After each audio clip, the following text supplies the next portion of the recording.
Les premiers pas de l'Australie vers l'établissement de relations diplomatiques officielles avec la Chine ont commencé avec l'ancien Premier ministre Gough Whitlam en 1972.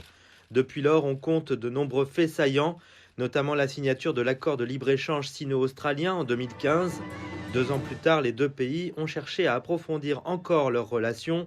Une somptueuse cérémonie a marqué l'année du tourisme Chine-Australie.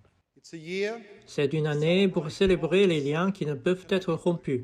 Mais ces liens se sont tendus depuis, atteignant un point culminant en 2020, lorsque l'Australie a appelé à une enquête internationale visant à diffamer la Chine sous couvert des origines de Covid-19. La Chine avait alors répondu par des blocages commerciaux et des frais douaniers sur plusieurs importations australiennes. En mai, l'Australie a changé de dirigeant et entamé un changement dans son approche des relations avec son plus grand partenaire commercial. Le nouveau gouvernement a été assez ouvert et transparent dans la mesure où il a cherché à changer le ton avec lequel il a géré les relations avec la Chine. Le professeur James Lawrenson est directeur de l'Institut des relations Australie-Chine de l'Université de technologie de Sydney.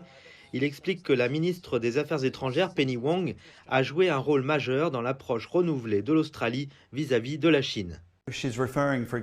Elle fait référence, par exemple, à la Chine en tant que partenaire stratégique global. C'est un peu un discours diplomatique, mais cela répond en fait à l'un des principaux griefs de Beijing l'année dernière, qui était de savoir si l'Australie considérait la Chine comme un partenaire, une menace ou même un ennemi. De fait, Penny Wong a répondu en appelant la Chine un partenaire stratégique. Du côté chinois, je pense qu'il ne faut pas sous-estimer les efforts déployés par le nouvel ambassadeur de Chine en Australie pour ramener les relations à plus d'équilibre. Nous sommes prêts à travailler avec l'Australie pour remettre cette relation sur la bonne voie. Le mois dernier, le Premier ministre australien Anthony Albanese a rencontré le président chinois Xi Jinping, la première rencontre de dirigeants entre les deux pays depuis 2016.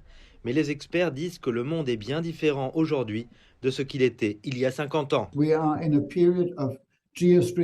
Nous sommes dans une période de compétition géostratégique où ce qui se passe entre l'Australie et la Chine et la façon dont nous développons nos relations ne dépendent pas seulement de nous, cela dépend du contexte géostratégique et rend donc les choses différentes et parfois plus compliquées.